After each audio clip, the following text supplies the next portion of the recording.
మహిళా వారోత్సవాల వేళ సీఎం రేవంత్ రెడ్డి వరాలు కురిపించారు. వడ్డీ లేని రుణాలను 5 లక్షల నుంచి 10 లక్షలకు పెంచామని చెప్పారు.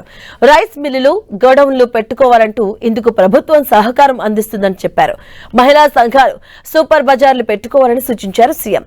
మహిళా సంఘాలు ఉత్పత్తుల గోడౌన్లకు స్థలాలు ఇస్తామన్నారు. రాష్ట్ర వ్యాప్తంగా 8,000 ఇందిరా స్త్రీ శక్తి భవనాలకు సీఎం రేవంత్ రెడ్డి వర్చువల్ గా శంకుస్థాపన చేశారు.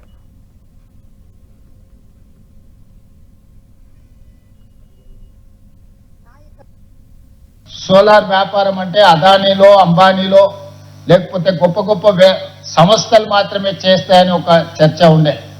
ఈరోజు అదానీ, అంబానీలతో మా ఆడబిడ్డలు పోటీ పడాలి అని సోలార్ విద్యుత్ ఉత్పత్తి 1000 మెగావాట్ల ప్రాజెక్టులు మీకు ఇవ్వాలి అని విద్యుత్ శాఖ మంత్రివర్యులు భట్టి గారు మేమందరం తీసుకొని ఈరోజు ఆ కార్యక్రమాన్ని కూడా మనం ముందుకు తీసుకెళ్తున్నాం.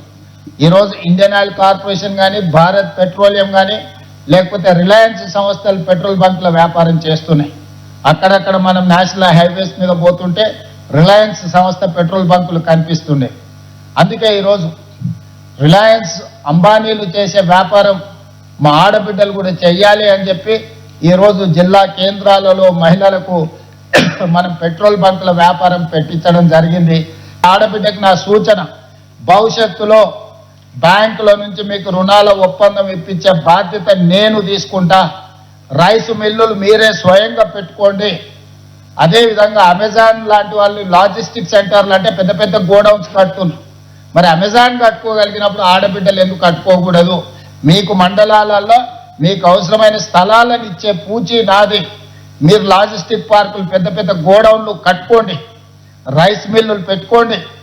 ఈ వరి మొత్తం మీ దగ్గరనే తీసుకొచ్చే విధంగా రైతులు అక్కడికే తీసుకొచ్చి అక్కడనే ఇచ్చి చిన్న చిన్నవి కాకుండా 20 ఎకరాలు, 30 ఎకరాలు, 50, అవసరమైతే 100 ఎకరాల వరకైనా మంచి లాజిస్టిక్స్ పార్క్స్ మీరు సిద్ధం చేసుకోండి.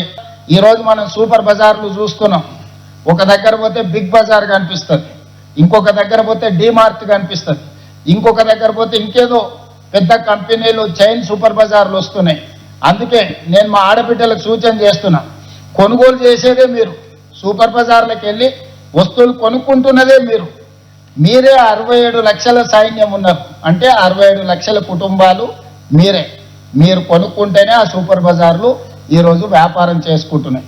అందుకే మహిళా శక్తి సూపర్ బజార్ మీరు ఒక కార్పొరేట్ విధానాన్ని ఇచ్చేసుకోండి.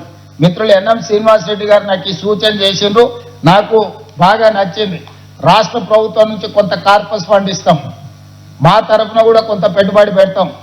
మీరు కూడా దీన్ని ఒక కార్పొరేట్ స్ట్రక్చర్ డిజైన్ చేసుకొని షేర్స్ క్రియేట్ చేయండి. ప్రతి మహిళ ఒక 5,000, ఒక 10,000 ఇందులో పెట్టుబడి పెట్టి భాగస్వాములు అయితే రాష్ట్ర నలుమూలల మహిళా శక్తి సూపర్ బజార్లు వస్తాయి. అప్పుడు 100,000 కోట్ల రూపాయల వ్యాపారం మీరే చేసుకోవచ్చు. తల్లి అన్నదమ్ముల్లో సొంత చెల్లెళ్ళనే ఇంట్లోకి వెళ్ళగొడుతారు. ఈ మధ్యనే రాజకీయాలలో మీరు చూసారు, సొంత చెల్లెని ఇంట్లో నుంచి అన్న వెళ్ళగొడితే ఏ రకంగా ఆ చెల్లి అన్న మీద శాపనార్థాలు పెడుతుందో. సో సొంత చెల్లి కూడా భారం అయింది అనుకొని ఇంట్లో నుంచి పంపించే ఆస్తిలో వాటా అడుగుతారని పంపించే సందర్భంలో 1 కోటి మంది ఆడబిడ్డల్ని ఈ మంత్రివర్గం సొంత సోదరి మనులాగా భావించి ఈరోజు మీకు చీర పెట్టే కార్యక్రమాన్ని, మిమ్మల్ని ఆర్థికంగా నిలబెట్టే ఒక ప్రణాళికను, మిమ్మల్ని కోటీశ్వరులను చేయాలనే లక్ష్యంతోనే ఈ ప్రభుత్వం పనిచేస్తుంది.